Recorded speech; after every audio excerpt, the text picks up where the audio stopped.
इसी तरह जब जैसे अवतार है, ये अवतार किसके हैं? ये भी निरंजन के ही अवतार है।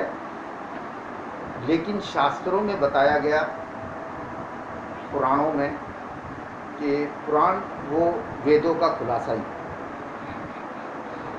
वेदों को समझने के लिए पुराणों की स्टडी बहुत ज़रूरी है, और पुराणों को समझने के लिए उपनिषद की मतलब स्टडी बहुत ज़रूरी है।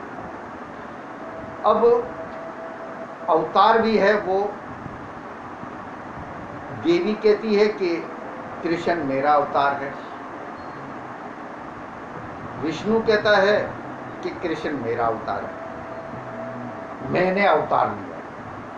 इसी तरह राम भी है, वो कहता है कि विष्णु कहता है कि मैं ही राम का अवतार लेकर जगत में आया। तो ये सारे निरंजन के ही अवतार हैं। तो इस 3 लोक में इसी की पूजा की गई। बहुत सारे आए, आखिरी में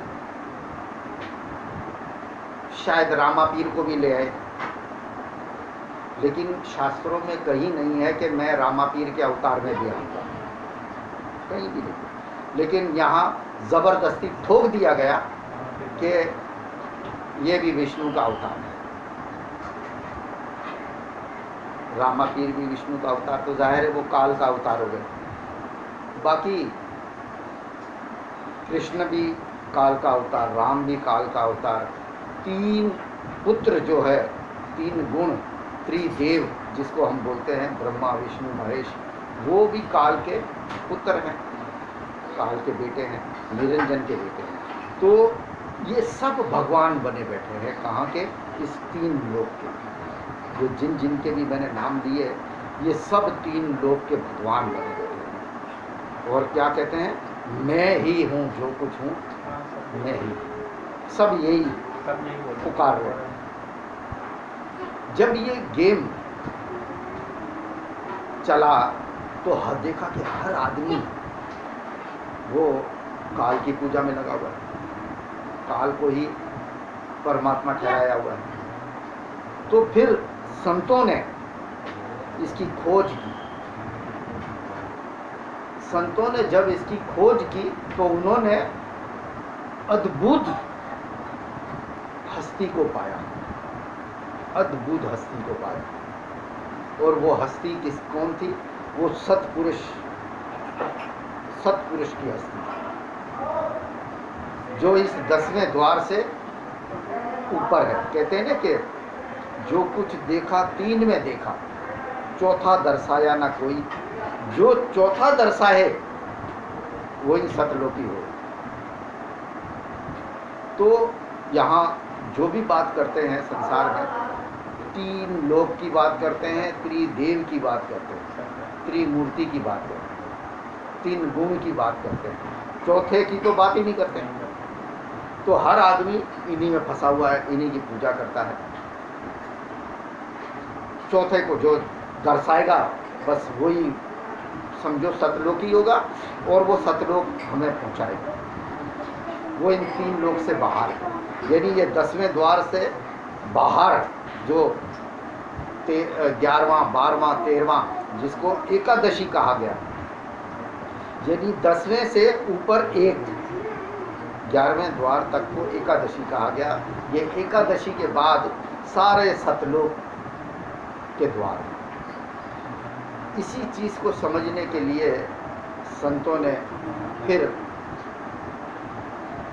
समझाना शुरू किया। और जगत में पहला संत कबीर, पहला संत कबीर, जिसके लिए कबीर साहब ने खुद बोला कि अव्वल संत कबीर, दूजे रामानंद, तासो भक्ति प्रगट हुई 7 दीप नवखंड। और उन्होंने उसकी पूजा को भक्ति कहा, गुरु पूजा कहा। वो गुरु की भक्ति और गुरु पूजा कहा गया। और उसने सबको उसी में ठहरा दिया। और गुरु की ही आरती एकोत्री आरती होती है, जिसको एकोत्री आरती कहा जाता है। यानी एकोत्री का मतलब है त्रिदेव जिसमें समाये हुए हैं वो एक है, वो है गुरु। और सिर्फ गुरु की आरती को ही एकोत्री आरती कहा। तो ये बात फिर जब साहेब ने आके समझाई कि सतपुरुष परमात्मा वो एक है, उसी की उत्पत्ति है, काल निरंजन उसकी उत्पत्ति, आत्मा उसकी उत्पत्ति, आदि शक्ति जिसे हम माता बोलते हैं वो भी उसकी उत्पत्ति, त्रिदेव ब्रह्मा विष्णु महेश भी उसकी उत्पत्ति, 5 तत्व जो हमारे, मैं किसी संत की बुराई नहीं करता, लेकिन हमारे संत बाज ये कहते हैं कि 5 तत्व भी परमात्मा है। तो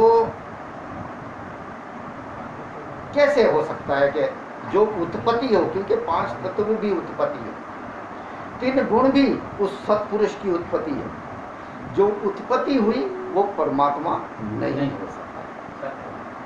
वो संत रतिलाल महाराज की जय। तो जो उत्पत्ति की गई, जिनकी उत्पत्ति हुई, वो परमात्मा नहीं हो सकता।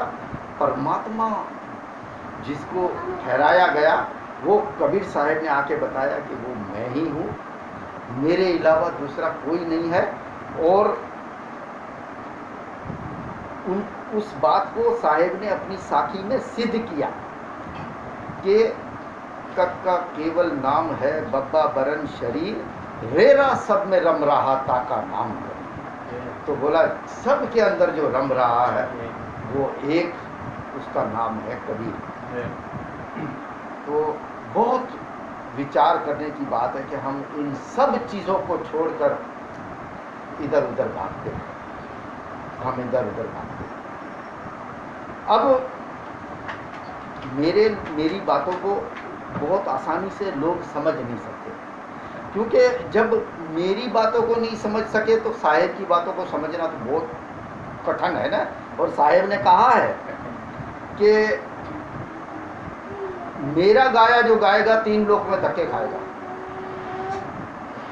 यानी बोला जो सिर्फ मैं बोल रहा हूँ और जो मैं कर रहा हूँ वो करता जाएगा तो 3 लोक में धक्के खाता जाएगा। हाँ, जो मैं बार बार समझा रहा हूँ उस पर जिसने अमल किया वही सतलोक को पालेगा, वही इस 3 लोक से निकल जाएगा। ये भवसागर को कहा गया, ये जो हम जिंदगी जी रहे हैं ना, ये काल के 3 लोक को ही भवसागर कहा गया। तो इस भवसागर से निकलना बहुत महाल है। तो इसके लिए फिर साहेब ने समझाया कि देखो, साथी मेरे जहन में थी, एकदम मेरे दिमाग से निकल गई। साहेब ने तो कदम कदम पर समझाया कि भाई देखो ए मेरे अंशों, समझ जाओ। उन्होंने कहा ए साधु भाई समझो। उन्होंने अपने अंश को साधु भाई कहा कि साधु भाइयों साध लो मेरी बातों को, तुम साधने वाले हो, साध लो मेरी बातों को। इसीलिए मैं तुम्हें साधु कहता हूँ कि एक दिन तुम साध लोगे तो साधु बन जाओगे। तो साधु परमात्मा का स्वरूप है, जो साधु बन गया वो परमात्मा का स्वरूप बन गया। तो इसीलिए कहा गया कि जिस घर साधु ना पूजिए, गुरु की पूजा नहीं, ते घर मरघट सा है भूत बसे तन। जिस घर में लोग संतों को, साधुओं को नहीं, गुरु को नहीं बुलाते, वो घर समझो काल का घर है, वो मरघट है।